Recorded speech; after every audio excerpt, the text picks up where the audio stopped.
I love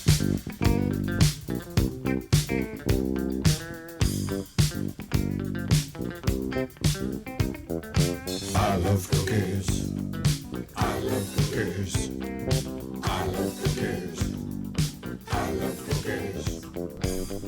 Welcome to Cookies, the world's most influential basketball podcast. It's a gorgeous spring-ish, springy day here in New York City. Andrew Kuo, how are you feeling knowing that we have successfully dodged World War III? Well, today is full of dodging because we celebrate the King's dodging taxes or filing extensions. Happy Triple X Extension Day. And World War III averted again. There's always like another World War III every few years, right? Yeah, this is World War III part infinite, really. I Yeah, mean, we've been tinkering around with World War III since, I don't know, the 60s, the 70s? ever since World War II. And immediately afterwards, we've really been focused on World War III. What qualifies as a world war? I don't know if there's a specific criteria. It's like, no, you got to have like 2/3 of the continents have to be mushroom clouded, or like, is it just like a big? I think it's kind of like a Coachella. It's like if a lot of people are there, there's a lot of countries, a lot of intrigue, a lot of deaths. That's probably a world war. Is an NBA team allowed to field 4 players and still count the game for the standings? Like, does a world war have to involve 7 countries, 6? And what makes it official, right? It's kind of confusing. Right, because you can imagine that all the people beefing over there in the Slavic states, like, well, yeah, this is like 5-6 countries beefing now. And if one country subdivides, Can we get like a World War III? And everyone's like, no, I don't think so. You guys are just kind of Balkan riffraff. Relax. was the Cold War in the 80s, when the last time the NBA was tough and for men, was that a world war but on the low? Like, or was it just the US, Japan, Russia? That's about it, right? Are you talking about Cold War II? Cold War 4. The coldest war. Yeah, it would be so lame if you went through all the rigmarole of starting a like enormous multinational, conflict on various continents, all these coasts, and history's like, nah. That's not World War. That's not World War III. That's like the American, Indonesian, Argentinian strife. That'd be a real kick in the teeth.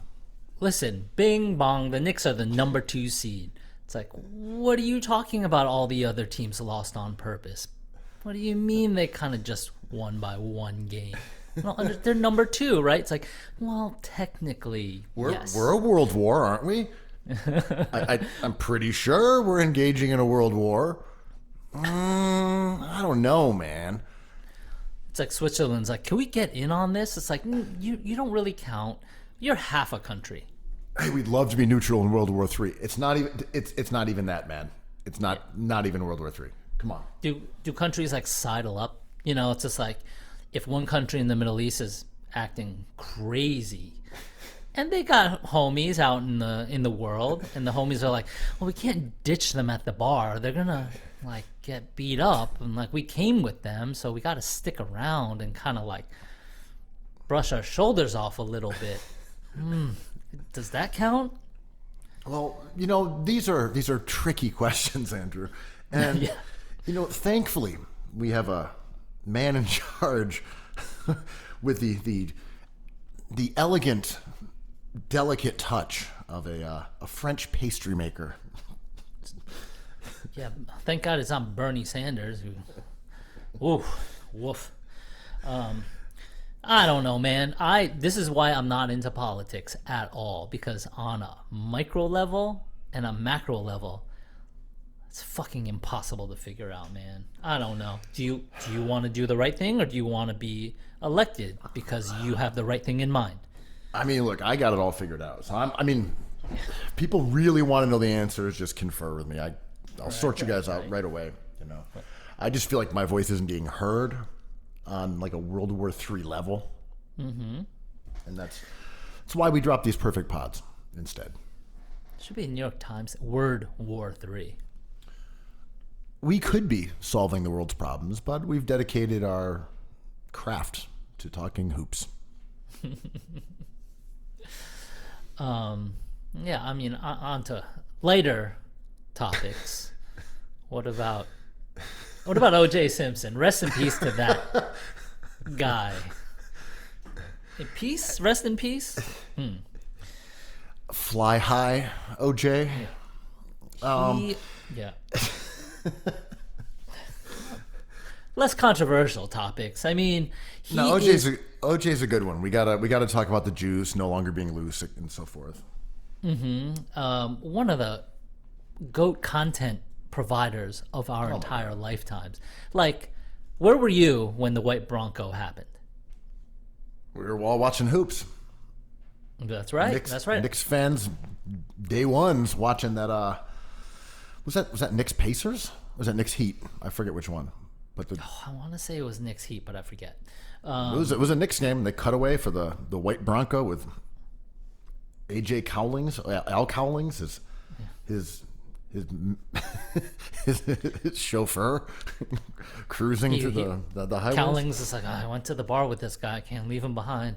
But I was at my friend John Butkowski's house watching on his porch, because we were watching the game on like a tube television on his porch with like rabbit ears. And then we were like, oh, they're going to cut away from this game. And this is before phone. So like no feed, no nothing. We just have to wait for like the newspaper or the news at 6. But then when we found out what it was, we were like, God damn. It was the most fascinating thing of my lifetime, I think. Yeah. I mean, absolutely, just one of the most emblematic moments, but also just the trial and the entire story and the murder and who OJ was and what he represented. And this was obviously captured extremely well in the ESPN documentary by Ezra Edelman. But, very emblematic of just the United States in so many ways. And but it's funny because, this happened 30 years ago. It was the Rockets finals game. Oh, Rockets finals. Okay, there you go. I mean, we were youthful. It was hard to remember what happened back then. Yeah. Who can say? But 30 years ago, right? So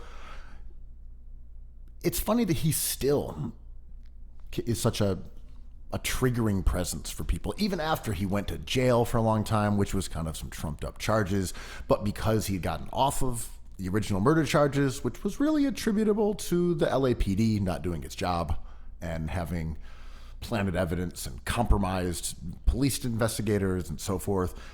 And then OJ at this point was a sports podcaster next to Cameron and Mace for his final chapter. It's just a completely fascinating full circular, no, it's not even full circular, just serpentine route for a guy who almost certainly committed a double homicide. What if I did it? Right. And like, sorry, I'm getting choked up over my youth. You loved murders the juice. of my youth. But like, it is as third rail a topic as 9/11. I haven't thought about that specifically until now. But like, it has the same level of people who want to talk about it, people who want to joke about it, and kind of people who still are shocked and offended by it. Because the details of this murder were brutal, right? And the trial kind of was a dividing line between races. White people sided with the victims and black people sided with OJ. And it kind of had less to do with what happened and more to do with like the tensions of America at that time. So the White Bronco was an amazing symbol on its own, but it wasn't necessarily OJ and what he did. Of course it was, but it wasn't. It was kind of like like a racial Cold War. Oh, yeah, it was a proxy war for sure. Yeah. You know, I feel like if you were really, really deeply invested in hating O.J. Simpson, you know, like, I don't know, man. Like, what else gets you fired up? Yo, and they had to inject a fucking Asian in there, Judge Ito, man. My head was spinning. I was like, where? I mean, Edward Edelman kind of crushed all these plot lines, but where does one even start? The Kardashians are involved. There's like a conspiracy that it was OJ's son and he was covering up for him. The glove, that image is crazy. And, you know, the conspiracy around that is he was off his meds, so his finger swelled up. And the glove itself had constricted, sort of like the gloves you bought in Portugal that you no longer wear.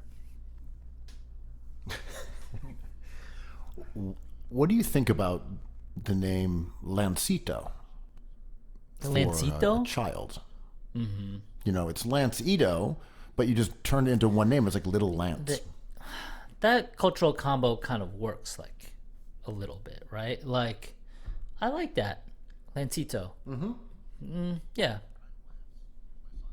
Like, I'm Lance. Here's my son, I mean, Lancito. we have so many Filipino kings and queens out there who have like cross-cultural lines and given us something of that nature. I'm totally into that. Why? Do you have someone who named their kid Lancito? Okay. What No, if I just always Lance thought it was kind of a Stevenson cool name. named his kid Lancito? Yeah, done. It's like, That'd be it's great. after That's what I'm- it's after the judge That's where I'm at. in the OJ trial. Please ask me before you go to Yeah, no, assumptions. Yeah. I think it works. But yeah, the point you were making about it being sort of a litmus test for where you viewed race in America. I remember, you know, when we're old, man. When we heard the verdict, we weren't toddlers, you know. And I remember seeing various races reacting in very different ways, where, you know, black kids were cheering and white kids were crying and everyone was yelling at each other. And it was like one of the first, you know, real moments of like this racial divide that was so visible and part of pop culture, you know, to a young person. We didn't necessarily have, you know, for our generation, if you look at our parents or whatever, they remember the civil rights movement, and they remember, you know, whether it was the church bombings in the South, or they remember, you know, school kids in Boston having stones thrown at them by angry Celtics fans. But we didn't have those kind of moments, in part because I think we were taught in school that those were of the past, that we'd kind of sorted racial issues in America, like MLK, and we're done. And this was the first time that we're like, whoa, this is not the same as we were just taught. And this is a lot more complicated, and there's a lot of passion here that we weren't even really sure about. And in some ways, I feel like for us and for people who have at least some recollection of OJ and what he stands for, that's kind of how we've argued everything going forward. That we care more about this like one case that seems to embody everything than we do about larger issues, than we do about, say, international issues. That we have these heroes and villains, and they represent topics and arguments and concepts that are just so much bigger like than we an individual. Arrest shoplifters and let white collar criminals go, you know, like stuff like that. But yeah, and a lot of that of what you're talking about, kind of like sort of like World War III. There's so many instances where people are like, is that it? Is this it?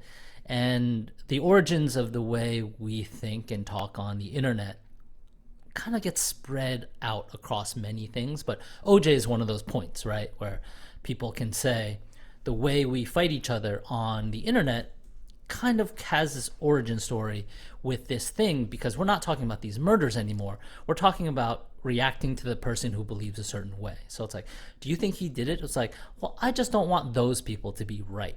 So like, there was that Christian kind of convention, political convention last week, and there were so many gotcha reporters there being like, is Christ the religion of the USA? It's like, yeah, he's all knowing. This is the one thing. It's like, well, Donald Trump's kids are Jewish. And they're like, well, it doesn't matter as long as I get my way. I'm like, this reminds me of the OJ thing a little bit.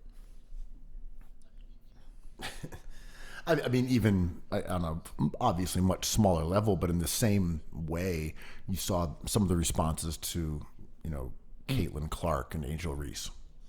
And you see the way that people still attack Angel Reese. Oh, here she is courtside at an Knicks game. People like, she's hideous. She's ugly. It's that really bitch. weird. It's like, what did she do, man? It's a teenage girl who was playing basketball and hyper competitive and is really good at it and is like, an attractive young woman and seems like she's going to be a star in her sport, and everyone's just like trashing her. It's like, you're a grown adult. Stop it. But also, in her this own shit. right, a talented trash talker. So does she give license to that by being like, fuck all y'all, and be like, ooh, okay, we can do this with this person? This is true. I'm really saying the root of this is based Always. on a lot of stuff with race and class and the Iowa versus LSU game from last year. But no, you are correct. But again, she is a symbol in the same way that OJ was a symbol, in the same way that Caitlin Clark is a symbol, in the same way that Larry Ronald Bird. Goldman Right. is a symbol. I mean, Rick Ross calling Drake white boy is scandalous. My ears were burning, man. I was like, woo. Shout out to Isaiah Hartenstein.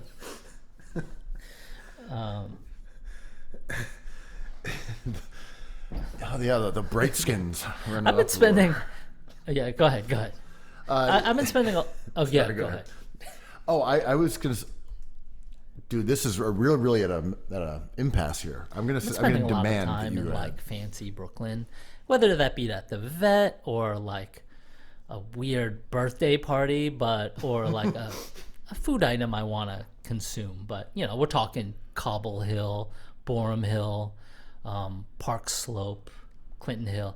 Not a lot of Asian men, but many Asian women, man. Which leads me to ask you the question, the overarching question of our country.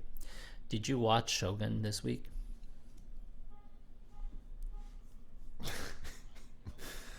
No, I bailed on it after watching the first couple episodes that ran consecutively while I was upstate and bored out of my mind. And I declared that it was an excellent show. Returned back to New York City and never Let me watched run another this. episode. Well, let me just break down what you've missed since you stopped. You didn't have that Shogun dog. The white graphic designer type, the streetwear king, descends on still is a stranger in a strange land, is even closer to bedding the hot Japanese woman, but the whole thing kind of gets derailed by like decapitations. So I don't know what you think is happening, but there are parallels to Park Slope and certain writers, certain storylines in TV. So he still hasn't boned the attractive Asian yet? Husband kind of came back to life, and her husband's like, "What the fuck is this white dude?" And now she's forced to like watch him blaze like Women of the Night as punishment. It's really weird. The whole thing is a Nick Nurse epic. No kink shaming. Is there some sort of It was a chair cuck involved? situation. It was a very strange plot line, especially after a bunch of Shogun warriors got like blown up by some sort of explosive device. Oh, you mean the bombs that were invented by the Italians? You know who invented those bombs? Gunpowder, but Yeah, like pizza, pasta, gunpowder, the inventions of the Italian X. But yeah, I mean, I'm not insinuating anything, but I spent a lot of time in Park Slope this morning. I was like looking around, a lot of beautiful dogs in the spring. Like dogs were getting their shot. I was at the vet, and like a room full of Asian women and their white partners, and me like a dummy in Nick shorts. There was a point in time where I was dating an Asian woman, and I went into a restaurant with her, and they ushered us over to a section that was 2 other tables with white guys and Asian women. And I was like, I'm not sitting over there. I'm not sitting over there. I'm not sitting in your little zoo for white guys and Asian women. No, I'm sitting over there. We'll sit at the bar. Was I'm it not. plexiglass and did they throw the pad thai on the floor?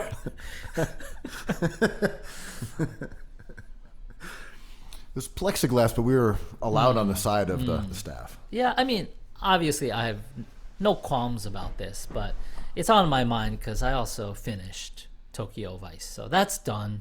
I never have to think about that again. It's about a fledgling. What? Dude, I was just trying to find a trade route to Japan. Simply in my boat, trying to avoid the Portuguese, and here I am being shuttled off into a weird section for a In specific track type of pants couple. and Nike shoes and maybe something streetwear adjacent, but more like Nolita relevant. I just wanted to creative Hey, man. direct. When the shoe fits, when the zooms fit. Oh, by the way, we moved on. I know, sorry. To your I wanted to racism. bring my personal experience into it for some of my own color. No, I liked that you saw Rick Ross's racism towards Drake and said, that reminds me of my own. Was it racist what he shortcomings said? and- I'm kind of joking. That was what Drake called it. Like when he was texting his mom, he's like, "Mom, Rick Ross is being a racist to me." I was like, "Look, if there's one rule in a rap battle, is that you're allowed to Like, be thanks for racist that to the white answer, guy." Mom. And also, what Or part qualifies white a guy. world of war? Only Mom knows. Yeah, I just think if you're like, all right, hey, I've got a big list of rules for like a rap battle, and like one is like, you can definitely be racist. Hey, looks like you're battling Jin. What do you got? Oh, I got some shit for him. It's about his technique. It's about his rapping On his height. acumen. Well, you were gonna go on to something, and I derailed you. Oh no, that was all I was gonna say. I was gonna say like, I just think rap beef, like racism, really just that's kind of all good. That comes with the territory. Like talking about someone's mom, sure, whatever, dude. It's a rap Yeah. battle. You can. I you mean, can there's say anything. certain artists who have transcended this. Like, I was thinking about Uzi the other day, Lil Uzi Vert, and he played Coachella, and he was being not like a predictable kind of performer. He's a one of one, and he was getting his allotted hate online. Everyone just being like, this guy is way too weird. He's not for me. And I'm like, yo, he's been making people feel this way for a decade. His first mixtape came out in 2013, I believe. I mean, he's super Always liked talented. Lil Uzi, and yeah, I'm with you. Yeah, I'm with you. I mean, he was making his last big hit's a Jersey Club record. I mean, should Ezra Edelman make a documentary about? He kind of sorry I was gonna say, and he kind of became a star doing an updated version of like emo pop. Or emo rap. Yeah. I mean, melodic kind of nods to anime stuff. Very peculiar. Or Very Sublime, peculiar, whatever. like public facing persona. That's hilarious. Doesn't move his arms. Did you catch any of this Coachella? coverage this weekend? No, I didn't see it. It was a lot. I take us mean, through. there was Kesha changing a lyric to acknowledge the Puff Daddy stuff. There was Blur playing to a crowd that did not quite like know or appreciate them, which has been Blur's kind of burden for the last 20 years, you know, like, but Damon Albarn addressed it. I think he kind of messed with song number 2 lyrics, like instead of woohoo, it was like wahoo. I don't know, weird. And then you had Vampire Weekend bringing out Paris Hilton, which is hilarious, record of the year. But the main beef is what I kind of want to talk about, and doesn't involve rapping. It's people being mad or delighted at Grimes bricking a DJ set. And we're not talking about Quentin Grimes. Yeah, I saw the clips of Grimes on stage making excuses for her inability to drop bangers. I was like, you know what?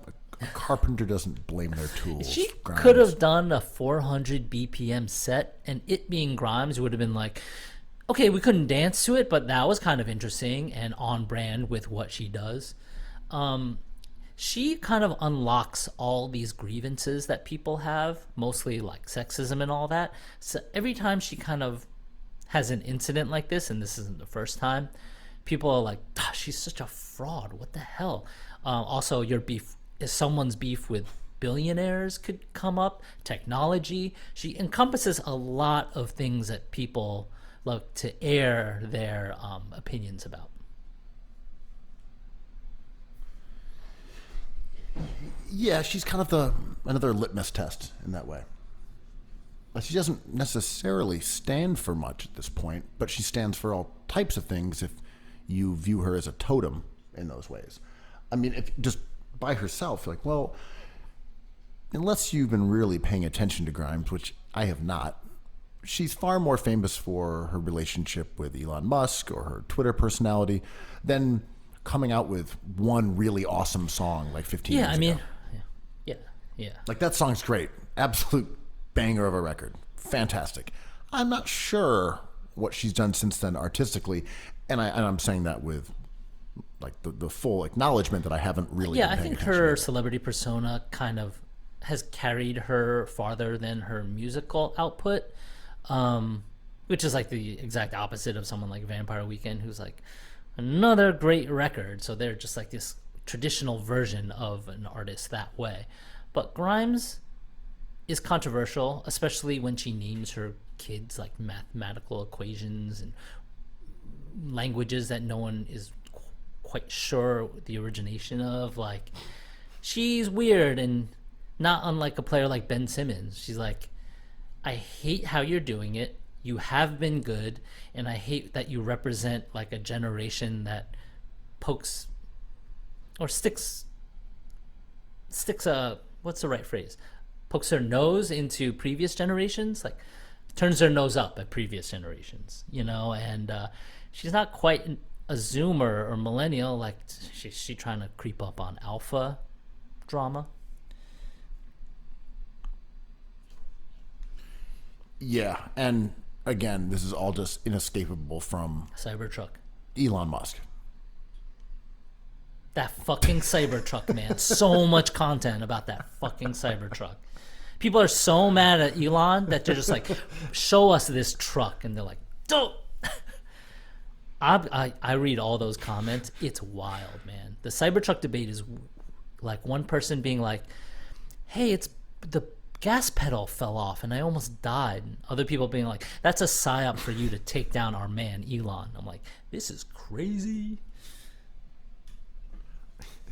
It went into reverse and drowned me in a pool because I couldn't open the doors. Like, dude, Yeah. you're a hater. It's like, this truck is not for me. It's just like, well, that's why you're a big loser. It's like, whoa, this is very intense. And I'll be, you know. And then you also have the people who own it, who are of a particular ilk for the most part, outside of like And JJ Key Glock, Redick. who got a nice yellow one. But for, yeah, But people saying like, "Yeah, I got my first thumbs down as I was driving down the street." And everyone's like, "Oh yeah, you're gonna get a lot of those. Like you'll just drive by people and they're gonna give you thumbs downs." Like just be prepared for an endless cascade of thumbs down from fellow motorists. I mean, I'm going to pedestrians, and ask so you this on. almost every other pod, but have you seen an Apple Vision Pro in the wild yet? Yeah, neither have I. Never. This is New York City, man. I Googled it. I heard they're selling better than they hoped. Obviously, that could be a lie. But they aren't a hit. Like, whether it be the price point or how stupid it looks, I don't know. Or the applications aren't ready for it. Like 4K TVs weren't ready for 4K for a long time. Who knows? But there's certain things that are dead in the water, like Cybertrucks, Apple Vision Pros, Google Glass. Like, these things aren't quite things we want because they don't really help us look better.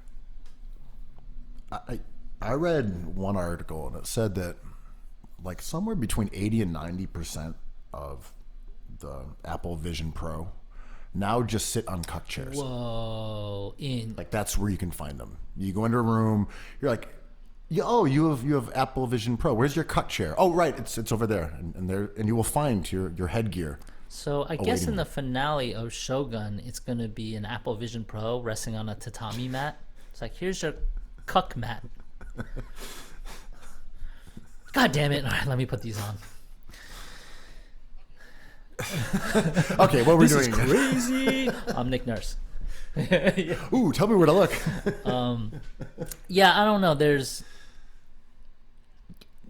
all these built-in feelings with stuff that haven't even come out yet. Like, you could have predicted that this would happen with the Apple Vision Pro, the Cybertruck, and Grimes, no matter what she did at Coachella. She could have done anything, and people would have been like, she is an example of why everything sucks right now. I'm like, she's kind of great. Like, if we're not going to accept weirdos, then you're just going to get, like, Kings of Leon. In basketball terms, her Coachella set is basically the equivalent of an uncalled travel. Go on like IG. You already know what the comments are going to say. This is why I can't watch the game anymore. They're taking 6 or 7 steps. This sport is a travesty. Here's Grimes bungling a DJ set. Look at this talentless hack. Back in my day, when we had a pair of Tech 12s, the wheels of steel, we were cutting and scratching. Quo on the decks at Lit Lounge. It's like you're done making fun of a player throwing an alley-oop off the backboard and having Andre Drummond go over the top to ruin the photo op. And then Grimes falls in your lap. You're like, this is my weekend, man. This is both things in my wheelhouse fully. But hey, what are you watching in your cuck chair? You'll never get this. Got some uncalled speaking of cucks, travels. like the culture of bricking or like flopping is underrated here, right? Like, I feel like, Grimes was recorded, obviously, cursing at herself, blaming the equipment, just like flabbergasted behind the booth. And I'm like, this could be an awesome performance because while Indie Sleaze was happening, there was a lot of self-sabotaging kind of performative stuff also going on, not only with visual art, but like performative art, like DJing for sure. That kind of reminded me of like a bombing comic. Like famously, like Larry David would bomb on purpose, Everyone would be boo. It's like, you suck. I can't believe we came out. You're the worst. I could do that, which was the kind of tension that they're looking for. Was Grimes kind of missing an opportunity to do that? I know what you mean. And I think someone else actually masterfully accomplished that this week. Your man, Lil Mabu. What did he do?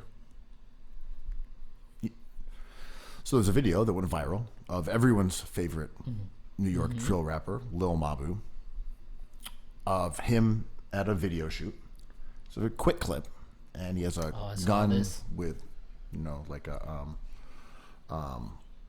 with the stick in it, like the extended clip.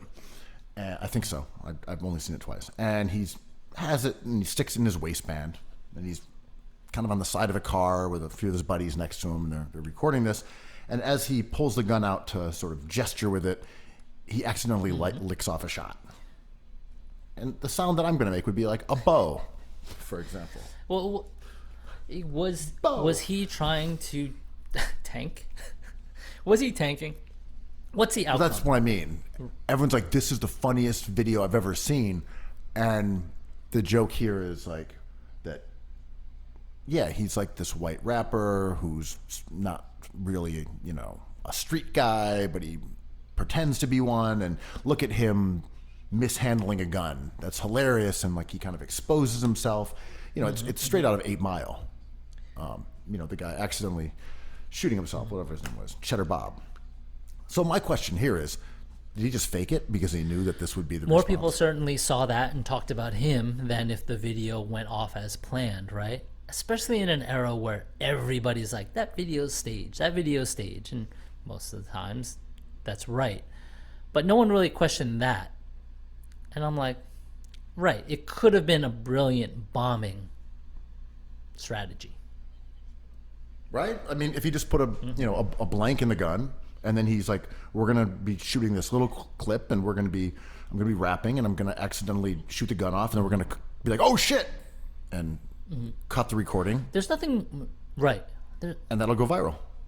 I'll be the fool of this, but everyone will talk about it. The strategy of being competent is kind of like devalued, right? Isn't it better to just be like Drake, where you're just like, It's never been our policy. We have avoided that studiously for years. We have avoided accusations of Drake competence. isn't where he's at if he's not kind of embarrassing once in a while, right? I'm trying to think of a competent artist that we actually love. Beyonce. But yeah, if you're Tekashi 6ix9ine, you don't want to be laying down like semi-good bars, right?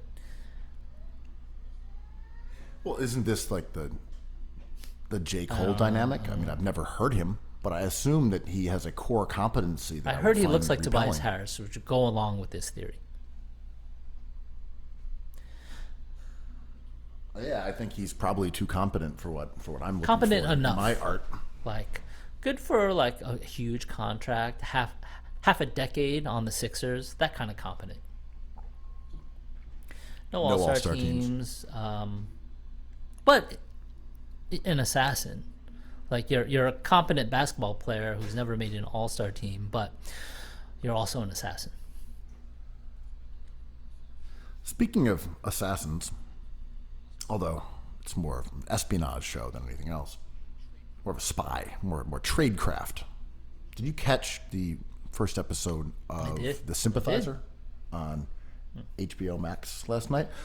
I own the book. Of course, I haven't read it. I mean, what are we doing here?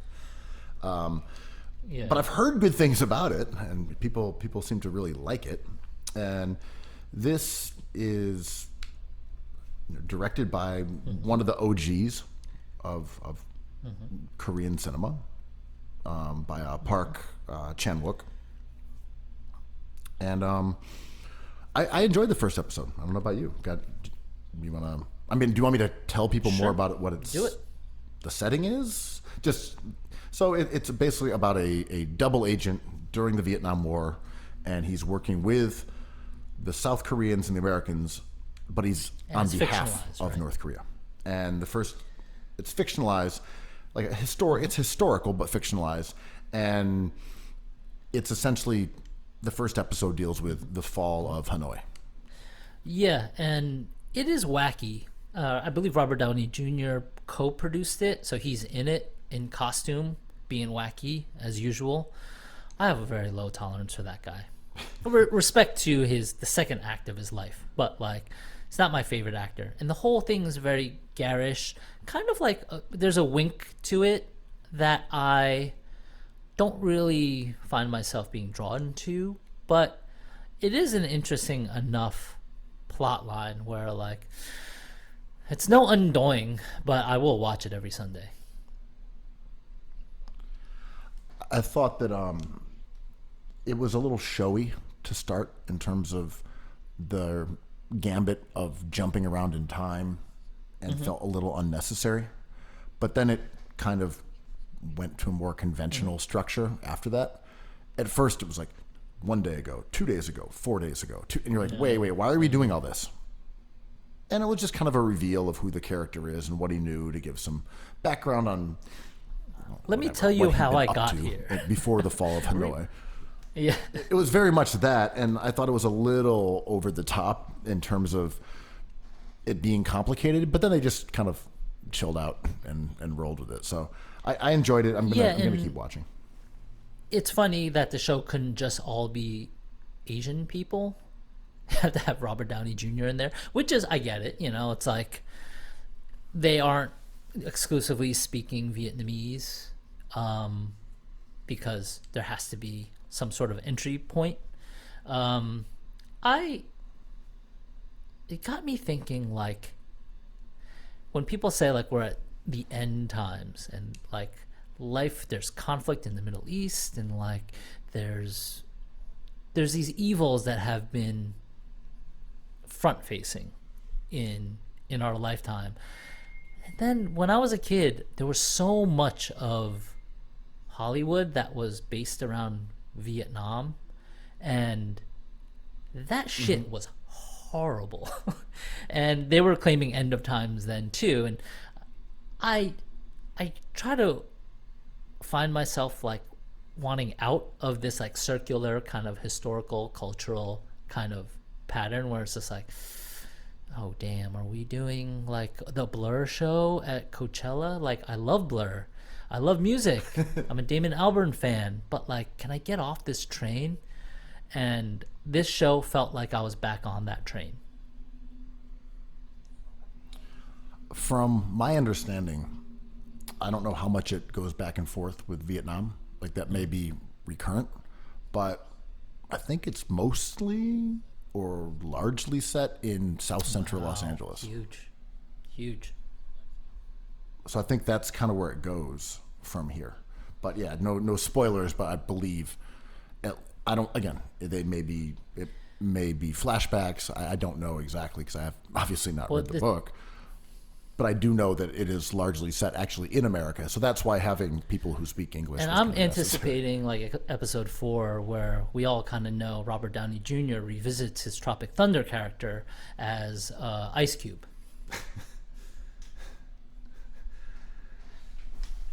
and then that was a crazy movie, man. Tropic Thunder. I was like, yeah, wow. Didn't he get nominated for an Oscar for it? It's really brilliant. And the funny thing is, I believe you could still do it today because people would understand that you were making a joke about that.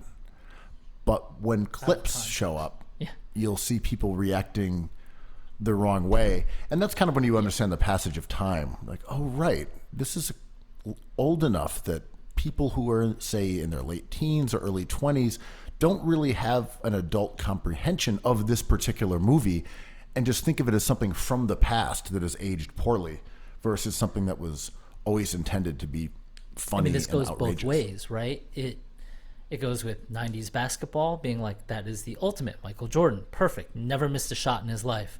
Mike Tyson never lost a fight in his life. He got worked by a lot of people. Like, I love the rose tinted glasses, man. Yeah, what can I say? But yeah, I think Robert Downey Jr. should, in fact, revisit his Tropical Thunder character, and for the Zoomers and the Alphas for their enjoyment. Let's see. Should we get to some basketball? No, we got a little more cultural chat. I got a heater for you, Andrew. It's not that hot. You know 14th Street. Manhattan, the artery that goes from east I can to get a west, west to 2-bedroom for east, 1,500. both ways. Just like right near the farmers market. What's that cost? Like $1,200 for 2-bedroom, 1 bath. Yeah, If that, a couple $100. So here's our little sympathizer flashback. Pre-COVID, it was a big deal that the L train was going to shut down. And we're all mad at Andrew Cuomo, at least people who lived along that line.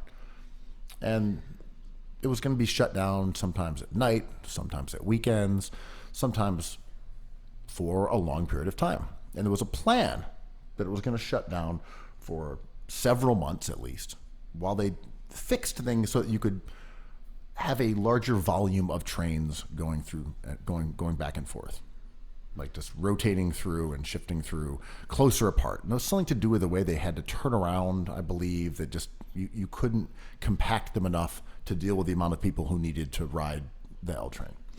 So a plan here was to open up 14th Street to shuttle buses that would then take people east to west along 14th Street, and they eliminated cars. You can't drive on there. But now the L train is fine. They never had to do that plan because of the pandemic. When the train was closed down, they were able to do it at night. It was one of the few good things that came around from the pandemic outside of the joy of basketball. That's what everybody's saying. But 14th Street is still shut down. You can't drive on it. It's an is absolute that right? ghost Because town. I was just on 14th. What stretch of 14th are you talking? I mean, at least from, so I think all of it. Like when I get off at First Avenue and walk east, at least all the way to like 6th Avenue, that's like the vast majority of it. There's no driving on it. There's buses, but there's a few. It doesn't have that volume because the L train runs and people would rather take that than a bus. There's a few cars on it now and then. I don't know what the exact rules are, like if a cab can take it after a certain time, but it is a absolute ghost town. And it's really strange because it's hideous. Between 6 a.m. and 10 p.m., only buses, trucks, and emergency vehicles may travel along Manhattan's 14th Street between 3rd Avenue and 9th Avenue. It doesn't make any sense. Either pave the whole thing, either rip it all up and plant grass and put basketball courts and tennis courts and trees and turn it into a downtown Central Park. Or open it back up to cars. What are we doing? It's like the grossest street in downtown New York. It's not a pedestrian thoroughfare. It's gross. It's all like smoke. I mean, it's kind of as gross as everything else. I was like, Canal Street. But it's. I just mean it's supposed to be an artery for cars. It doesn't even have any pedestrian elements. They don't have stuff for pedestrians like they did with Times Square or around the 23rd Street and Broadway, It's or like etc. doing something smart. Like, we're going to invest in losing this game so we get a better seed. But then not following through, being like, well, then who do you play? It's like, the Magic. It's like, yeah, I don't know, man. Your initial thought was good, but you didn't really follow it up that well. It's like, you got Jahlil Okafor. It's like, ugh. I am always in favor. Now, I have a walking bias. I love walking in New York. I am not a car guy per se. I don't even like Ubers that much, or cabs or whatever. So anything that kind of eliminates like parked cars and helps out walking, I am all for. I think there's one of the big blights on New York City is parked cars. How Yep. dare you? So my thing is more that if you want to take 14th Street and say, we're going to turn this into something good and it's not going to be for cars anymore. Cool. Cool. I have no issue with that.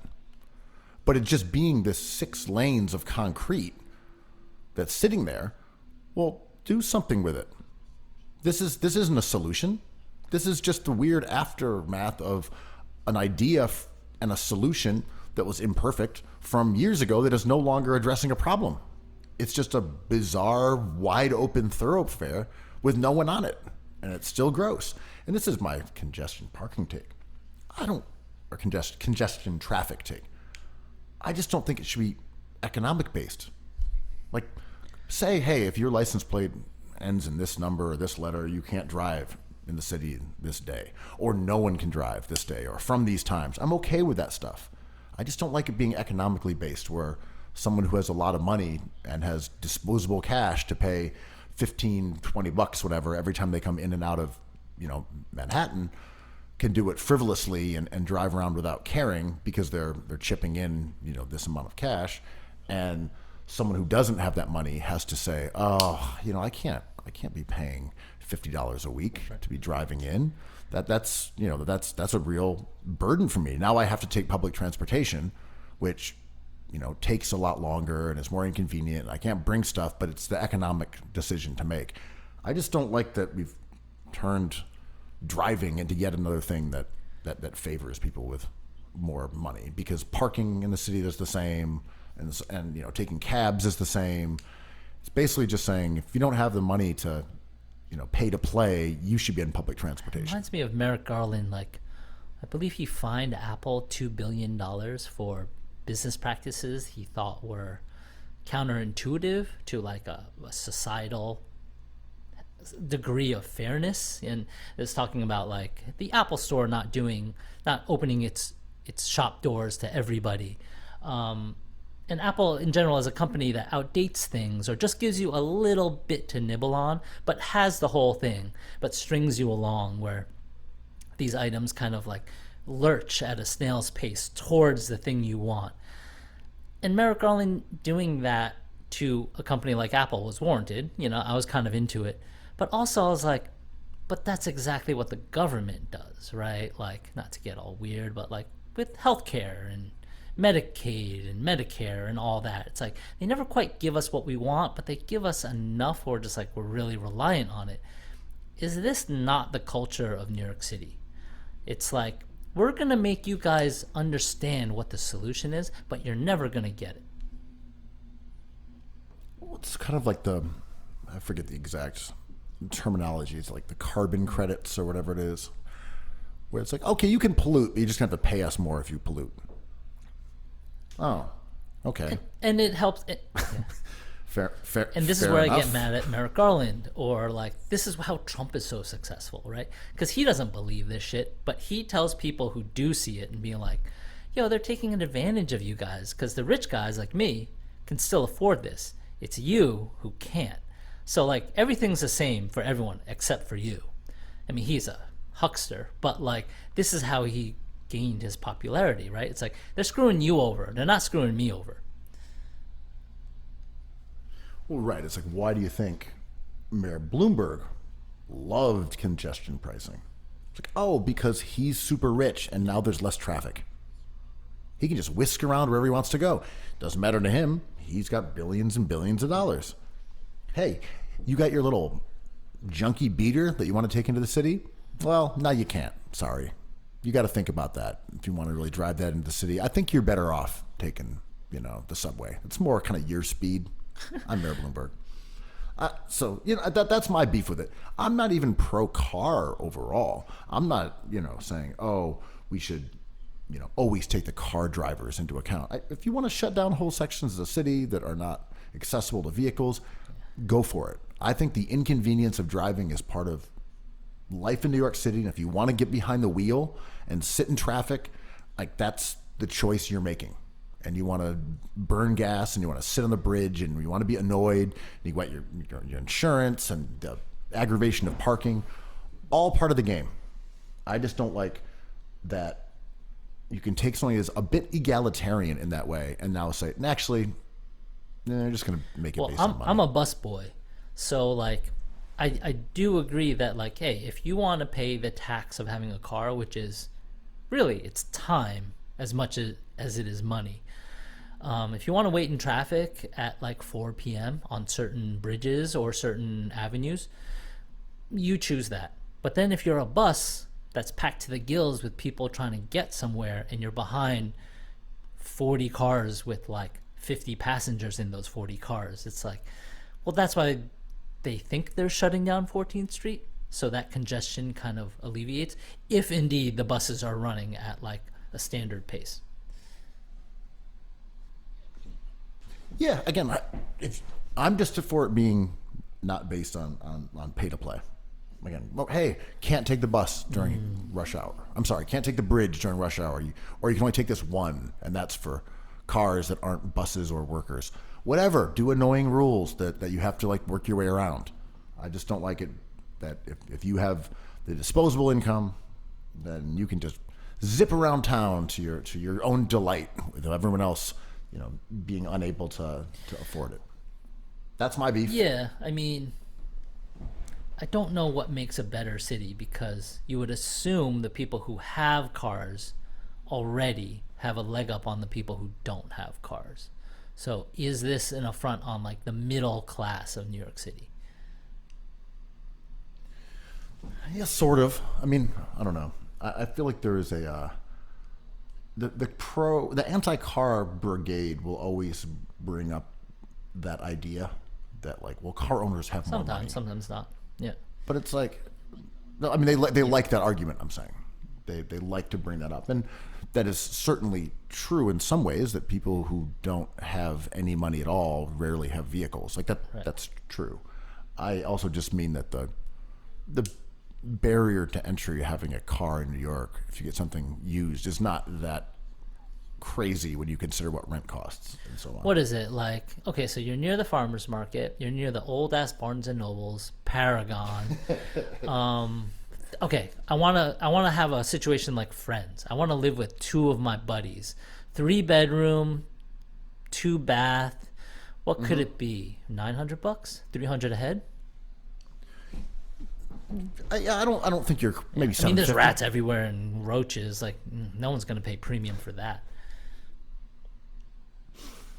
Did you see how much Knicks tickets were to that last game, where they unwisely We're talking defeated the hoops. Bulls? Let's do it. Okay, how much were these tickets? Like $2,000 for 100s?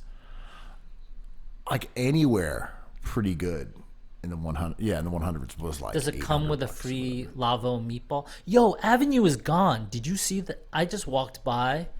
That whole building's gone. Next to Artichoke Pizza, it's just gone. Yeah, it's been closed for a while. Same with One Oak. Yeah, I didn't take a look at One Oak, but One Oak closed and then opened up as something else, right? I'm not sure what they're doing right now because Richie Akiva also opened up maybe a One Oak, or it was a Butter in Midtown. I'm not sure what he's up to these days. That industrious. Yeah, rascal. where's Mikal Bridges and the 3 other guys partying after they play on a Friday night? Oh man, Nets Nation, for as much as it exists, really did not like those videos. Oof, of Brunson dapping up, kind of like trying to palm Mikal Bridges' head. Mikal Bridges laughing with his brethren. OG somehow got mixed up in that scrum. Brunson's dad comes over. Oh man, they're really having a merry old time, giggling it up. All yucks after the Knicks had beaten down the.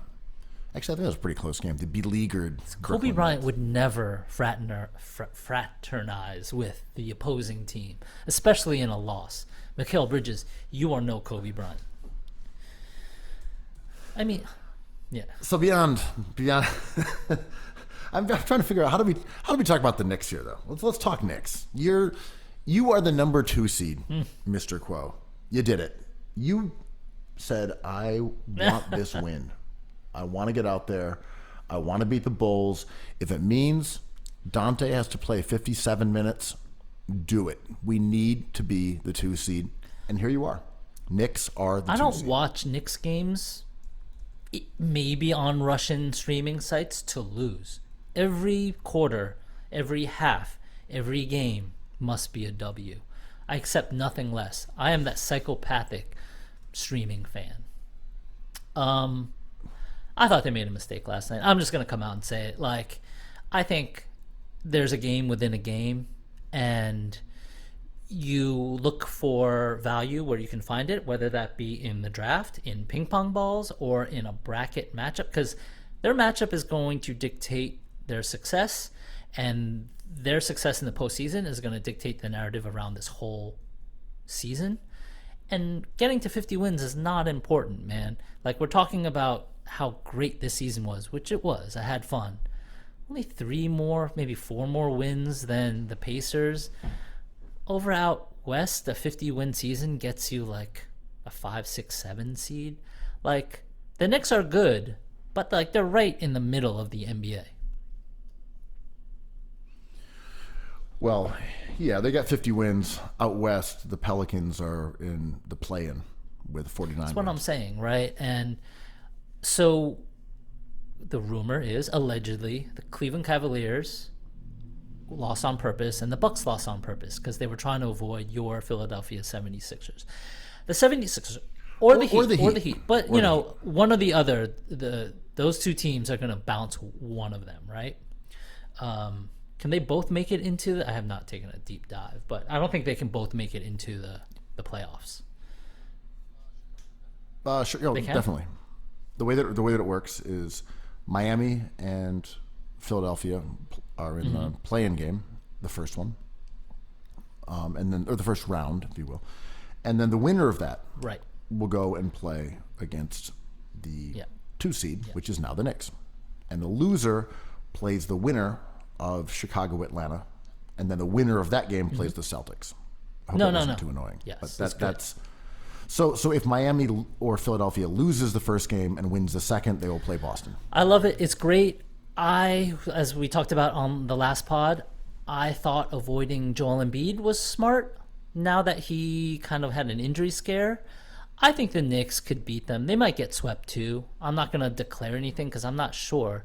In the last 10 games, the Knicks have had a really good offense, really bad defense. Last 5 games, really good offense, really bad defense. I don't think they're going into they had trouble against the Bulls and they had trouble against the Nets. They're not going into the postseason in the right way, in the way that they were dominating defensively. I don't know if that's the addition of Mitch or whatever, but this is a conversation about culture, right? Because you got a lot of, in the way I hate all mirrors, I don't enjoy all Knicks fans. And the ones on my Twitter feed who are like, you play to win NBA games, and this sets a precedent for the way you behave as an organization, and that's why the Knicks are a 50-win team, and we'll bring on any team. This is our mentality. This is our Mamba mentality. I'm like, no, you have to be strategic in every step of this process to win a championship, and just blindly placing yourself against the Sixers is like not ideal. I think the Knicks can win.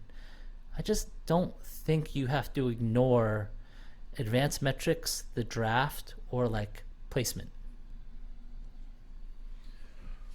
I mean, I guess just to try to give a counterpoint to that is like, besides the sort of machismo thing of being like, hey, we go out, we try to win every game. Yep. That's what it is. Like, play them as it lies. Like, I get it. I just mean, for me, it is the ethical stance for sure. Play it as it lies, whatever. Yeah. Bring them on. Cool.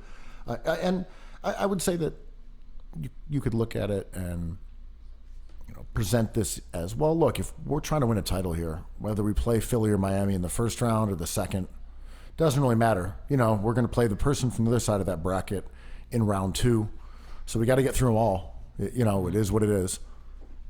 Which is true, but I think it comes down more to the narrative element, where if the Knicks lose in the first round to Philly, this season is viewed as a failure because they didn't advance as far as last year.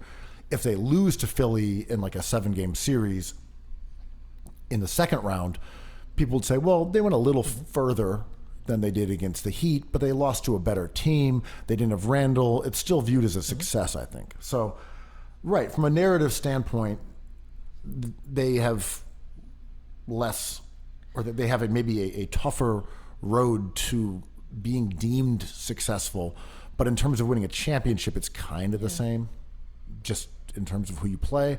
Although you could also say that if Joel Embiid typically gets hurt in the playoffs, playing him later is better than playing him sooner. Totally, right? Or he's gimpy now and he doesn't have time and he has to play this week. I don't know. It can play itself out in so many ways, and people... It's like he's going to break his face at some point.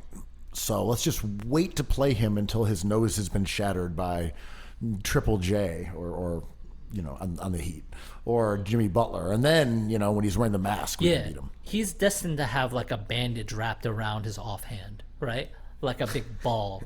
That's just going to happen. He's going to be playing on crutches during some round, and that's when we want to face him. Yeah, and I mean, I just want to quickly summarize this Knicks season, because it's complicated, right? There's a lot of no one thought they could do it, except me, not me personally. I had doubts because RJ Barrett was our starting, second or third option at that point. And I was like, every lineup with RJ Barrett is marginal. Every lineup without him is incredible. Unless we get rid of this guy, we're not going to win a ton of games more than last season. They got rid of him. They end up going on a run. Everyone wants to talk about one guy. My agenda on Twitter is not even the RJ Barrett one. It's like Dante DiVincenzo could be like a top 30 player this year. His metrics are excellent. He was a menace on the court for a few months when Brunson ascended to maybe a first all NBA teamer. Dante DiVincenzo is a star player. Well, first off, let's be honest. We were sounding the alarm about RJ Barrett obscuring the Knicks being extremely good for some time. 4 years, yeah. And that was not a popular opinion among Bing Bong Nation, although it was not a lone voice in the wilderness. Other people saw the same thing, but not the majority. They were still hoping for more improvement from RJ, which is what fans do. But we did look back and we said, hey, by the way, they are really beating people's ass when RJ isn't with on Emmanuel the court. Quickly. And they got rid of him, and lo and behold, they are now some ass beaters. And so I want to bring up two pairs of numbers for you. I found them kind of interesting. If you wanted to find the two best five-man lineups in the league, who've played, let's say, a minimum of 150 minutes, not a huge amount, but not like 10, not 100, decently used teams, decently used lineups, excuse me. There's two lineups that jump out as being way better than anyone else at that equivalent threshold. And they are both plus 33, just blowing teams out. What would you guess they are? Based on the conversation, is this Villanova plus OG and iHeart 2? iHeart. It's close. So the number one is the Sixers starting lineup with Batum and Melton in it, with the other three guys you would expect. Embiid, Maxey, Harris. And the second, and they're really the same. It's like 33.3 and 33.1. I'm just saying the second, it's technically lower, but it's really the same, is the lineup you described, except with Miles McBride and Brunson. That's weird, though, because they played some bad teams. I agree. Yeah. It's weird. The McBride run was... But it is funny. Right. It is funny that those are the two best lineups in the NBA this year out of five-man groups who have played decent minutes are Sixers starters and Knicks with McBride. Yeah. A lot of moving parts, but kind of funny nonetheless. And I am extremely annoying about McBride and Brunson ever since the signing of Brunson. And there's people coming for receipts being like, well, Becky Hammon is wrong, and all you guys who didn't want Brunson at that number were wrong. He ends up being a top talent. No doubt, he ascends farther than I had even hoped. But you don't bid against yourself in that case. You could have had him for less. Anyway, that's neither here nor there. Still a good deal, though. And I remember at that time being like, no one is mad at Brunson being on this team, but at the time I was like, I would really love to see Emmanuel quickly go off a little bit and maybe retain him with every scrap of money that the Knicks have under the cap. I didn't anticipate the OG trade, which delighted me.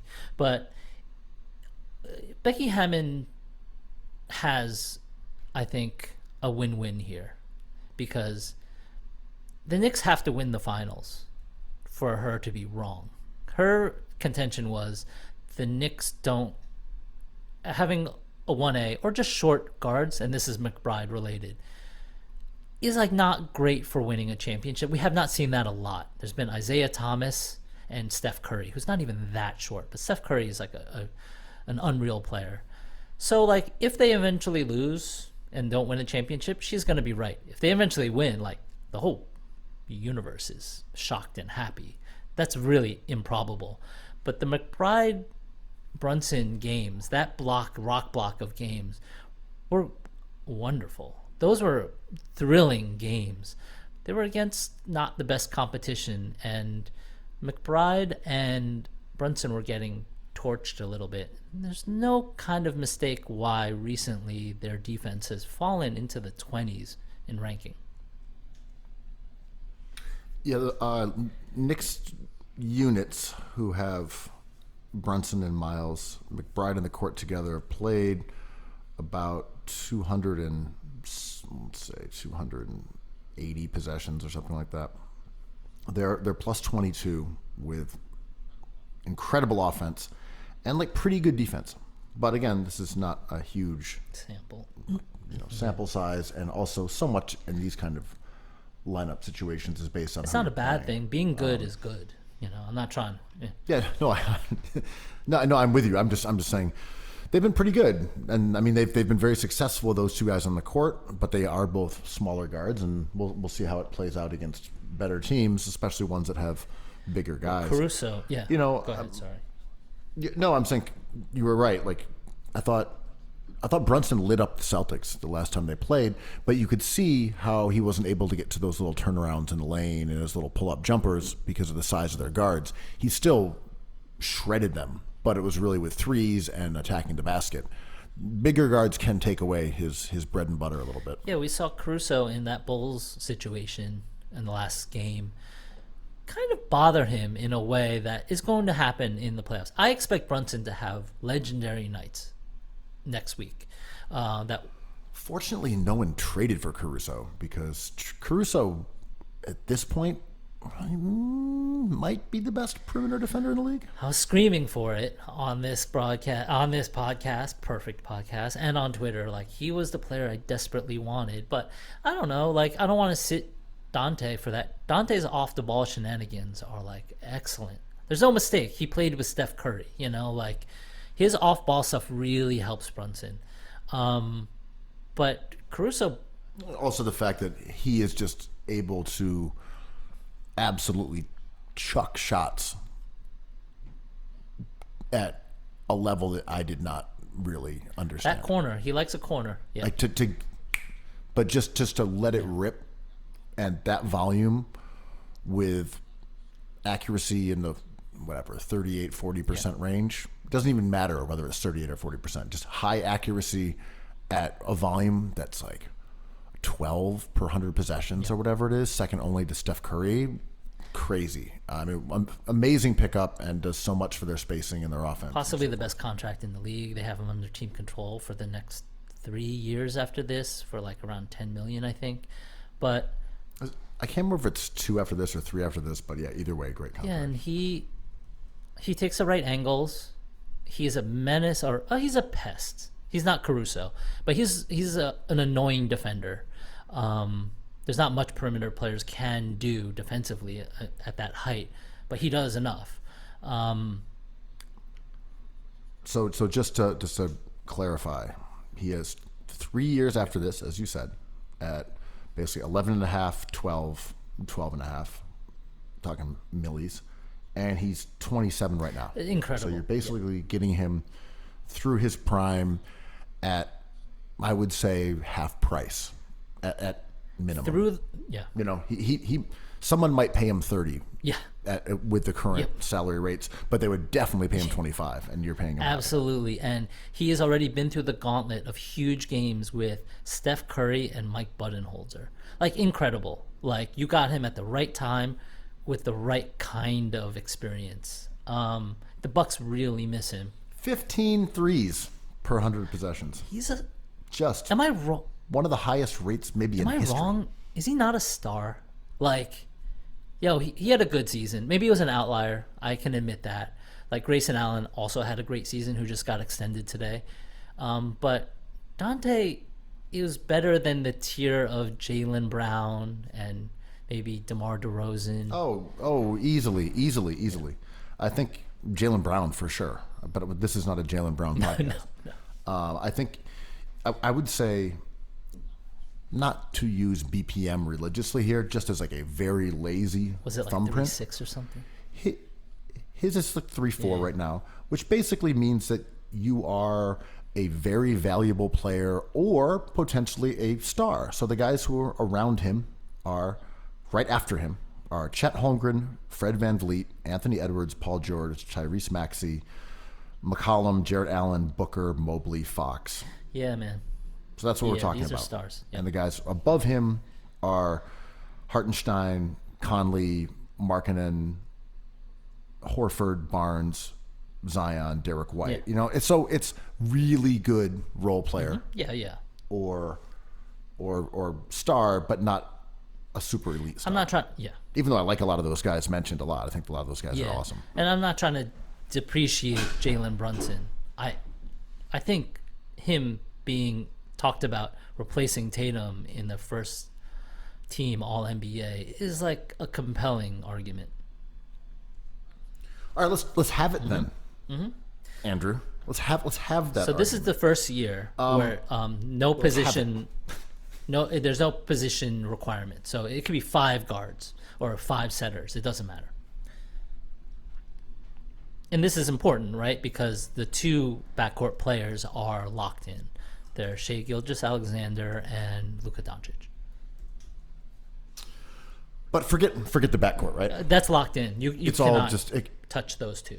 But I'm saying it can be anybody. This is what I'm right? saying. You could have 5 guards. Yeah, now. that's what I just said. It could be 5 centers. Right. Yeah, no. That's why when you said the backcourt was locked in, I was like, but we don't need to mention their position, just to be Right. I think you were Googling Clear, right. when I talked about that. We said we weren't going to No, I was Google. saying, all right. I wasn't Googling anything. Okay, so no, here's my thing. We had basically the 5 guys locked in before Embiid got hurt. We knew who they were going to be. And they were arguably and probably the best 5 players in the league.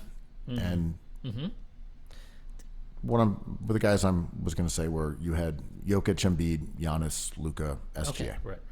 And those were going to be the 5. And then Embiid getting hurt opened up that 5th spot, which is a little bit of a void because it really was those 5 guys were sort of your MVP candidates. They're at the top of the heap when it comes to analytics. They're at the top of the heap when it comes to conventional stats. All of them are on good teams, but Embiid went down. So now we got this 4th spot that's open. Now, I would not be surprised if Tatum gets it because this is what the Boston media has done. They have found ways to get Tatum onto the first team. And to Tatum's credit, Before, it was because, Oh, sorry, I was going to say it's happened before because of positional requirements, and they've maneuvered him in there and things like that. He'll probably get it. They've had a great year, but I think Brunson deserves it over him, like, obviously. I don't even think it's close. if you were a computer assembling the best team, or if you were just like a head coach assembling the best team, Brunson's better than Tatum for sure. I think this season. But also after the Knicks, this was the delicious debate. After the Knicks decided they had the Mamba mentality and wanted the number 2, and after the Bucks decided that they'd rather lose for an easier path, should he get it over Giannis, who was hurt? But still, if the Knicks have a better record, then maybe Brunson deserves it. So you have Tatum, Jokic, Brunson, SGA, and Luka. Well, Tatum over Giannis is preposterous. No, they're both on the team right now, right? No, I'm saying I think Brunson's got to replace Tatum. Or Tatum's just not on it in general. The argument was I would seeding. not put Tatum. The argument was purely seeding. If the Knicks are the number 2 seed, I then see. you have to send a representative there. Yeah, I don't agree with that, but I know what you mean. But that's how Tatum gets on the team. So if Tatum's there, then you have to follow this rule. Right. Yeah, I think yes, I do not follow the No, rule. I don't think anyone should. I think Giannis has had maybe his best season ever. Giannis He's is been on this team. outrageous. He's just outrageous. You know, I think I just don't care about the argument of the Celtics being extremely good and Tatum being their best player means that he's on the first team. I just don't find that a compelling or interesting argument. He's had a good year. I don't think his stats are better than a lot of other players who are excellent. His stats are not better than LeBron's. His stats are not better than Does many anyone? players. No, but does anyone really think that Jason Tatum is better than LeBron fucking James?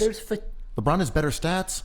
Is Tatum helping the Celtics win more than LeBron is helping the Lakers?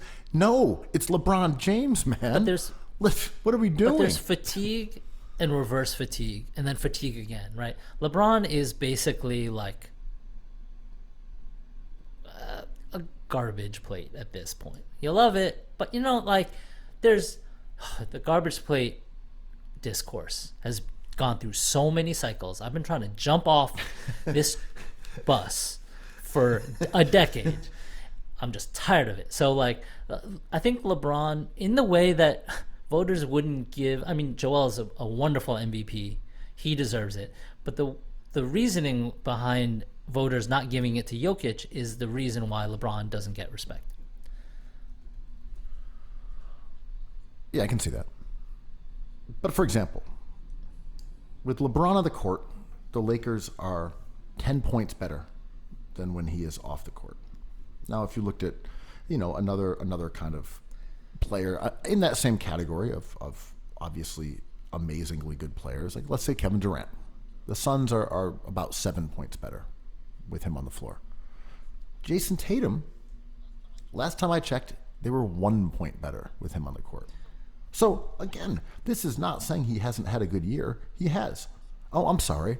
They're -1 on the court now after their recent drubbing at the hand of the Knicks. They were not trying. You're telling me that a first-team player on the best team in basketball should have a negative on-off first team? That this guy is having an insane season, that he's helping carry his squad and they're better with him off the court? That Peyton Pritchard is carrying them down the stretch? And also, The winner of the Walter McCarty Golden Guild Award? But seriously, man, come on. Brunson's +10 when the Knicks are 10 points better per 100 possessions with Brunson on the court. Like LeBron +10. Jason Tatum -1. What are we doing? and the record has been discussed a lot. They have 64 wins, 18 losses. That's a 780 winning percentage. That's excellent. But if the next best team is like a mid seed in the West, I just think the West is full, like packed with better teams. So like the Celtics got to feast on, I'm trying to think, Pistons, Wizards, Hornets, Raptors, all tanking, right? They don't want to win games at this point. A lot of the Celtics wins were over these teams. Like, so there's win inflation in the East, as well as with the Knicks. I'm not discounting. I think 50-win Knicks season has a little asterisk next to it. Look, this is not even our customary Jason Tatum hate. He's a good player. He's had a good year. The Celtics are obviously a very good team. They've won a shit ton of games. They're the Beantown product to beat here in the playoffs. You know, everyone else is kind of scrambling for a chance to take them out. Mm-hmm. I'm just saying, Giannis, Bucks are +10 when he's on the floor. Jokic, they are +20 when he's on the court. Tatum, they're -1. This is not a guy who deserves to be a first-team All-NBA player.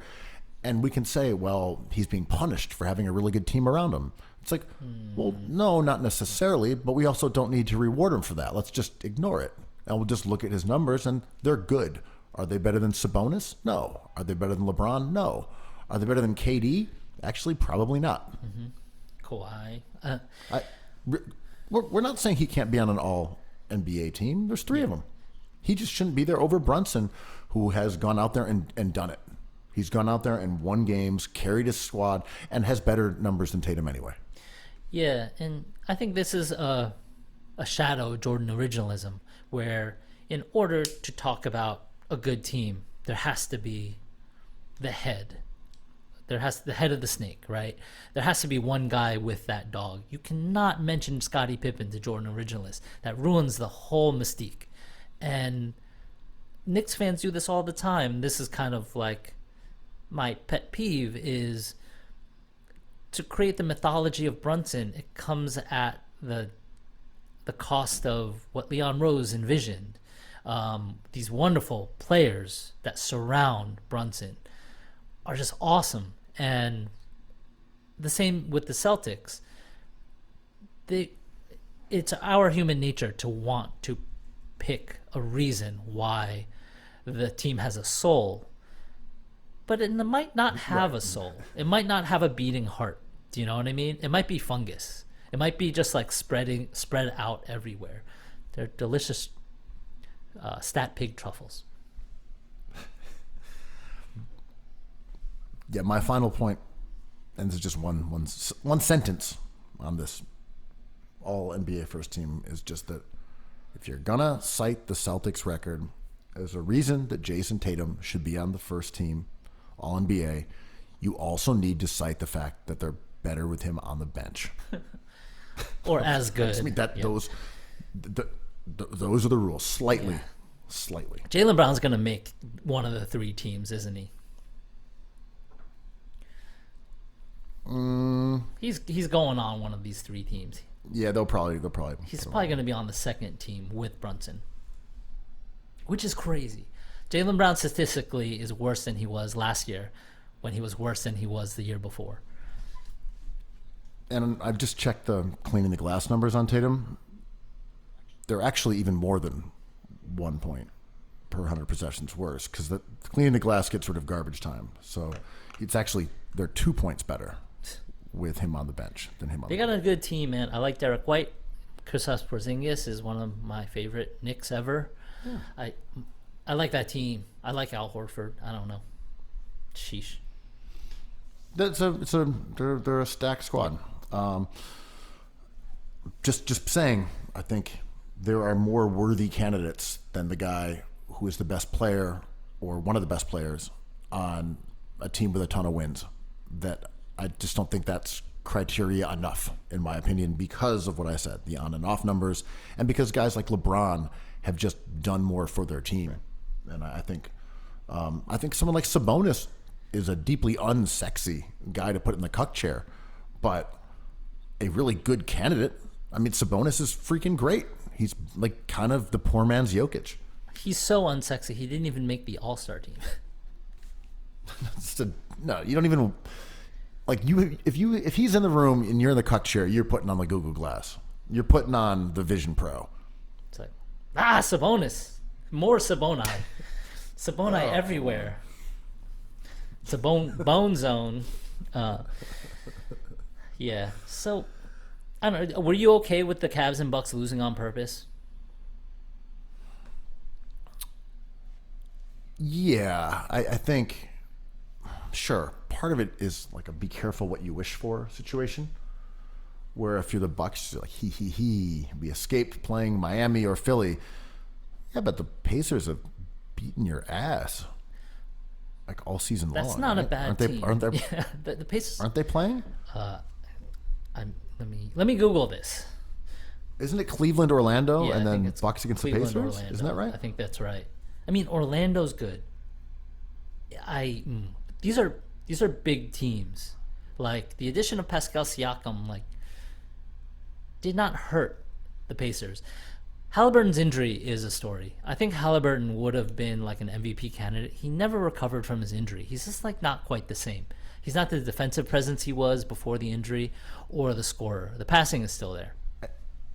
And that's why I don't have him on the All NBA team, even though statistically he's close and still maybe even worthy of being on the first team. He's injured though. It's just that it happened early in the season, and he just hasn't been that good. Even though his overall stats are still quite strong, like his efficiencies hasn't been good. But I mean, he still is a good candidate for first team. He just reversed the order of how to get the award. Winning the play-in and being awesome early, and now it's like, yeah, he hasn't been able to shoot since he got hurt and he missed a bunch of time.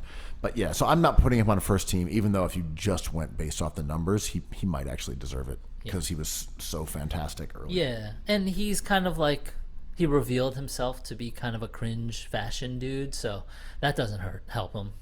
Yeah, he's kind of annoying. Yeah, I was pounding that Halliburton gavel, and then when he showed up in those outfits, I was like, I'm good with Brunson, to be honest.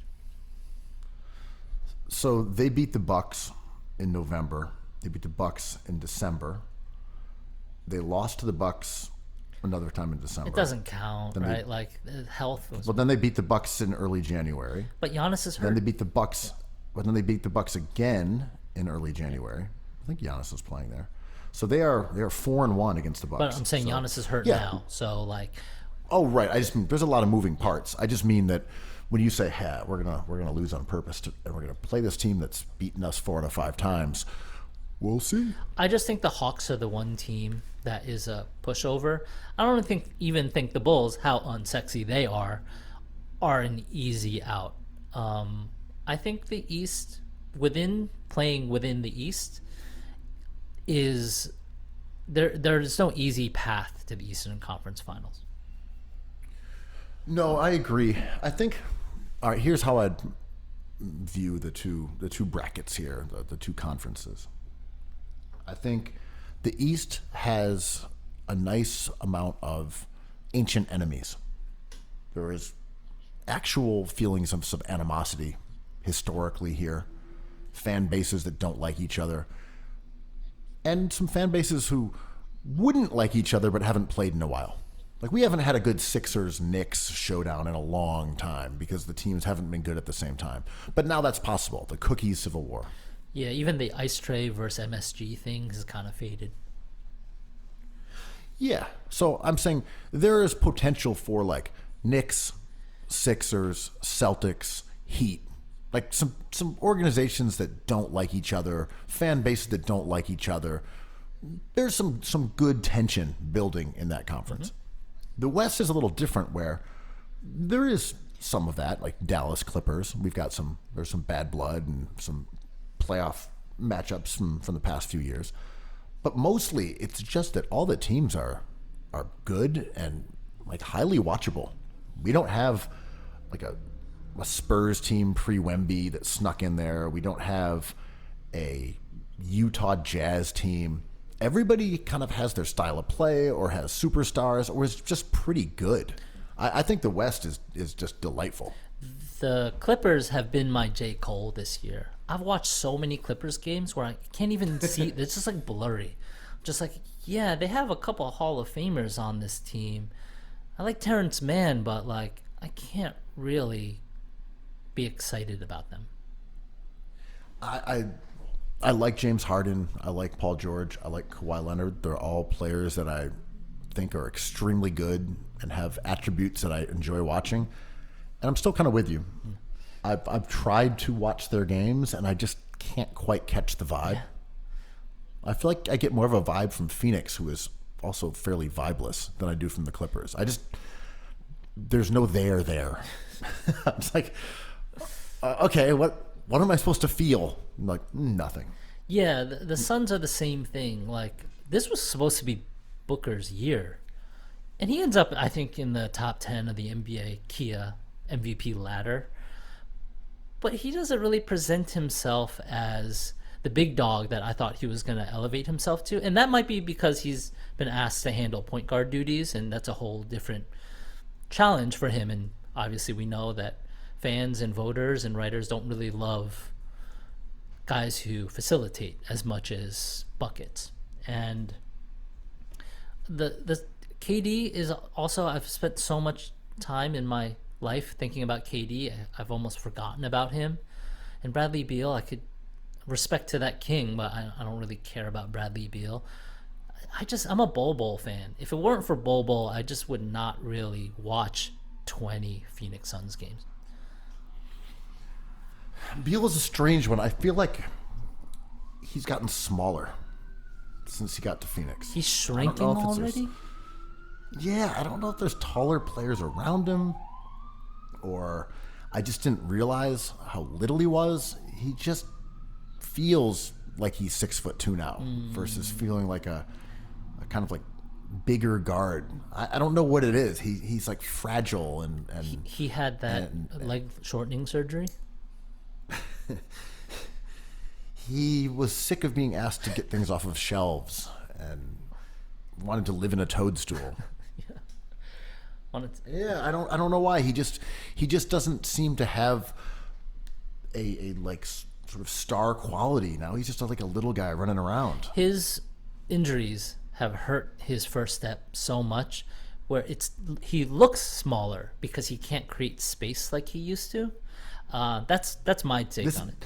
No, this is a good theory because I've also always known that he is like listed at like 6'3", 6'4", and I'm looking at him like, this guy's not 6'4". Come on, what are we doing? An excellent player who like everybody knew was like, do not give him that money. Do not give the assets up for him because he's going to depreciate as quickly as someone like Russell Westbrook did. I mean, he's got 2 more years. He's making close to 60 in 2027. That's a tough pill to swallow, as they say. But yeah, he's still a pretty good player. Yeah, that Phoenix team, in the same way as we were talking about the Clippers, just a little flimsy. The talent is undeniable. It just doesn't cohere in a way that makes sense. And it's odd because when you had KD, Kyrie, and Harden, that team cohered. That team made sense. You got it. For some reason, the one in Phoenix doesn't. And maybe it's as simple as those guys aren't as good. Beal and Booker are not as good as Harden and Kyrie. KD is not as good now as he was a couple of years ago. Like that, we aren't actually looking at a super team. We're looking at a team that has a slightly diminished but still excellent version of KD, of Booker, who has always been kind of a second-tier star, and an aging, injured Bradley Beal. And can that team beat like a solid opponent in the first round? I don't know. I don't know either, and it's going to be weird. I mean, there's the West has a lot of, not all, but a lot of like finality to it. I think this is the last incarnation of the Warriors we're going to see. This might be the last version of these Lakers we're going to see. LeBron is inconceivably still great, so I don't know what's going to happen with him and Bronny, what he wants to do to make his family happy. The Clippers seem kind of like this is a win now thing and tear it down. The Suns, so there's some dustiness out west a little bit. Thunder exciting, Mavericks exciting, Timberwolves kind of exciting, Kings kind of thrilling, but like there are some old heads over there that the East kind of is not as good but doesn't really have. I think all these teams on the East are probably going to re-enter the fray next year with the same point of view. Yeah, I do enjoy the West has so many different kinds of odd narratives that the East doesn't really have as much. I mean, and there's some of it. True. There's some of it. But, OKC as a rising young team is just a little more fun than Orlando being a rising young team. Like the storyline is kind of similar, but they're just better. And they have cooler players, but they're just better. I mean, they're the 2 seed in the West. Yeah. Or wait. No, 1 seed in the West. No, 1 seed. Yeah. And then the Timberwolves, that's a tough squad. Your Phoenix, there's a lot invested with your real estate mortgage loan guy cashing in all their draft picks, all their assets, all that stuff to bring this team together, investing so heavily financially in Bradley Beal. You're like, damn, you're going to go out and play a team that is like better than you. Oh, Like, for you sure. got to go out and try to beat a better team. Well, the Timberwolves Suns storyline beneath that is great too, because you got Matt Ishbia, shout out to Pablo, exposed as an alleged crook. And then you have the Timberwolves, who sold the team to an ownership group led by your boy Alex Rodriguez, who never had the money, who just did it for publicity, maybe. So, like, it's a weird vibe in that series. And you want to know one other weird part of the vibe is they're 3-0 against the Wolves. The Suns are? Mm-hmm. Hey, man, I think either of those teams advancing is fun. I'm sad Karl Anthony Towns is out of the playoffs, but Naz Reid is great. I don't know. I'm into the Wolves. I want, however many skeptical thoughts I have about Anthony Edwards as the representative for a household name in the NBA, I still think I'm dying to see him in huge moments. That's a series that I am still ambivalent about, at least in terms of who I'm going to root for. I don't know. I got to sense it out. I think KD should be rewarded as a mercenary. I love that story. I want KD to win another one. But you know how there's some series where you look at it and you're like, well, I like both these teams. They seem cool. And then the series starts. And you're like, oh, I know who I want to win. Yeah. You got to be in the moment. Yep. And that's one of mine. I might be like, you know what? Fuck Bradley Beal. His 6'1" ass. Get him out of here. He's always been a really seemingly nice guy. No, I agree. I'm saying I just don't know what my visceral response to this series will be. Maybe I'll just see Gobert and say, "What? I can't root for KD against. I'm sorry, I can't root for Gobert against KD. What am I doing? KD's goated. Gobert is the guy who brought disease and pestilence to our shores." I want to gatekeep one team in every series. With the Knicks, like, yo, if you're so into the Knicks, name 5 Emmanuel Quickleys. Where were you in the Randall years? It's like, I don't want to hear about your fandom. Where were you when Alexei Shved was throwing passes over the glass? Dude, you didn't believe in this team back when we had R.J. Barrett. I sure didn't. I wanted Thibs to be fired, and I wanted Randall traded. You didn't believe in this team back then. Oh, the hyperbole of some of these fan bases is great. I love it. All my Knicks chats that were just like, I had to kind of go silent because it was just fire Tibbs, get Randall off the team, addition by subtraction. And now we're just like, you know who deserves this more than anybody? Us. Okay, I like it. So annoying. You must be so annoying in your chats. I'm especially annoying when it's more than like 2 people. If we get to 40 people and I'm just like, yo, Julius Randle has been all NBA 2 out of 4 years, I get so much hate. I mean, this is old news, but I'm not in these Knicks fan chats. Good. Thankfully.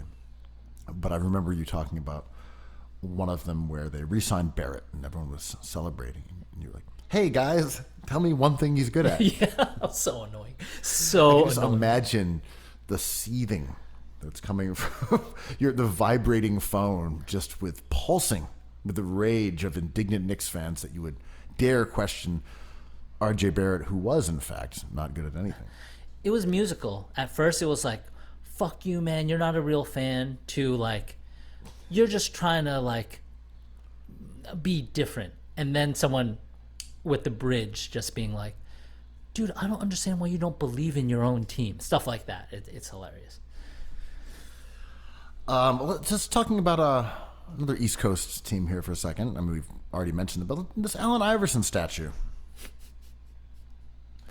got justifiably roasted, and then the unveil. Well, there's a little more if people didn't see it, but it went viral. It was the unveiling of an Allen Iverson statue at the stadium, and Near the practice facility, right? Oh, I'm sorry, practice facility. Yeah.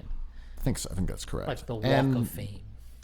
Right. And when they unveiled it, you could see that it was very small. It's a several foot high statue of the answer, the GOAT, Allen Iverson.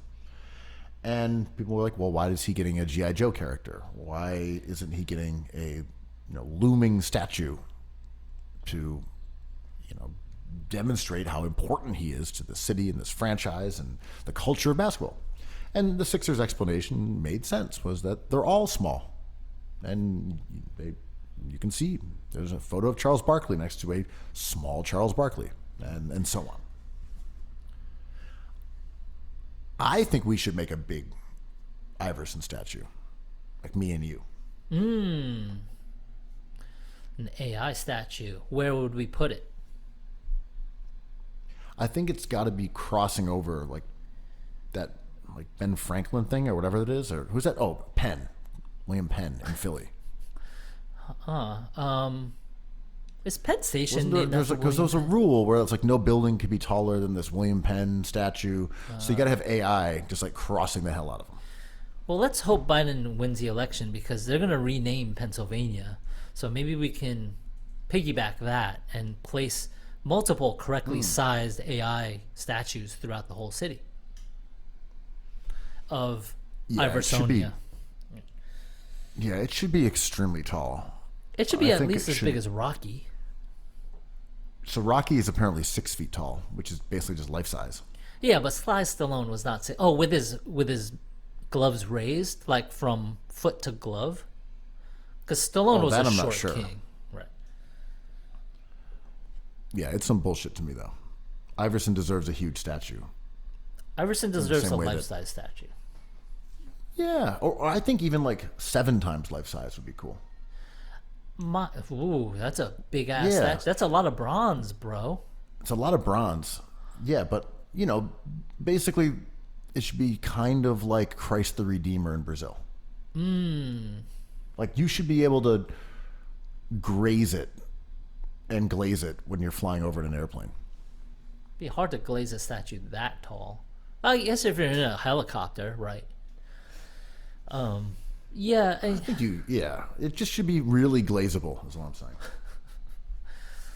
saying. The Iverson, one of my pet peeves, another pet peeve, pet peeve number 2 is when people say there's nothing we can do about it. This is just the way it is. So when people reacted with jokes, it's like, that's too small, and be like, this is just what all the statues are. I'm like, well, then don't put him in the series of statues. Put him somewhere else where he can be something else. Like, we don't have to do the same thing. I've had the same garbage plate discourse for 10 years. I don't have to have it for another 10 years. You sure? I am really not sure. I might just be that AI sculpture, but it's beautiful. It's like a Rodin styled articulation. It's a cool pose. It looks good. It's not like the Ronaldo statue that looks not good, or that Kobe statue that just went up near Staples Center. This one's like a good looking sculpture. It just deserves some gravitas. Yeah, it's got that Remington vibes to it. Yeah. Isn't his name? The sculpture? Got a lot of cowboys, horses. Remington Steel? No. I mean, something Remington. Isn't that a guy? I don't know. But this might be a question for Google. Frederick Remington. Yeah, I don't know. I thought that was your kind of your bag. Art. Just art in general. Whoa. Hold on. Andrew. We've got ourselves a red alert. Frederick Remington, American painter and sculptor. Here's his given name. Frederick Sackrider Remington. Can you say that again? Frederick Sackrider Remington. All right, I just had to hear it again. One word, Sackrider. Sackrider. I cannot believe our good fortune here. What a find. Yeah. Sac as in Sacramento, and Rider, as in J.R. Rider. Oh, it's Sackrider. There's no getting around this one. It's old Sack Old Rider. Frederick Remington is a sack rider. So his sculptures were popularized. Well, he handcrafted all those testicles that you put on trucks. Yeah, he's the truck nuts guy. Oh, he ushered in the truck nut era. Right. Frederick Sackrider Remington. Born in Canton, New York. Whoa, is that how many cantons are there in America? I don't know. I don't even know where Canton, New York is. Shouldn't that be New Canton? That's Sarah Lawrence County. Is that where Sarah Lawrence University is? I'm learning a lot of shit at hour 2 of this perfect pod. Yeah, I think it's in the mid-state area, Rensselaer, Troy, Albany region. Do you think Sack Rider was like an abbreviation of a different name, like Sackriderwitz? Something that was like more Hollywood ready, like Sack Rider. I want to be known as Sack Rider because my original name is not. It's not going to be popularized. Well, just to clarify, Canton, very very high north, very high north. I don't think the Potsdam area. Way up there. It's almost like you're trying to drive to Montreal. Chicken Riggy country, or even further. Further, it's above that, well above that. It's central, but very far north. It's far more north than say Rochester or Buffalo. It's like when you're getting up towards the Canadian border, and like what was it, the Escape movie with the prisoners? Where they stole upstate culture and used it as a costume. That area.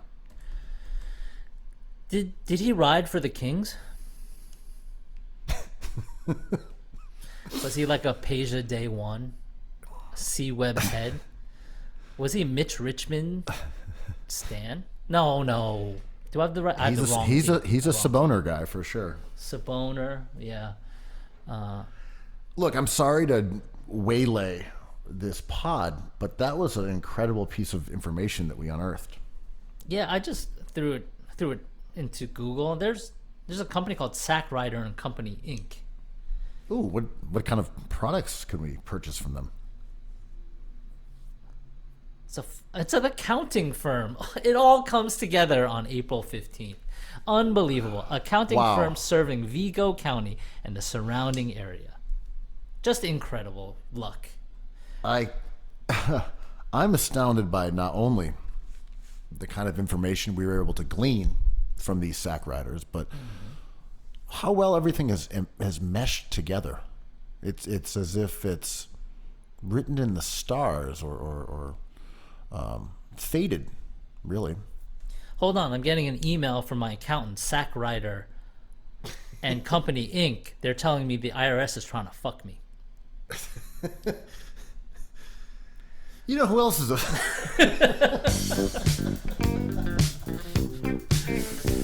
unabashed sack rider? Cookies. I love cookies. I love cookies.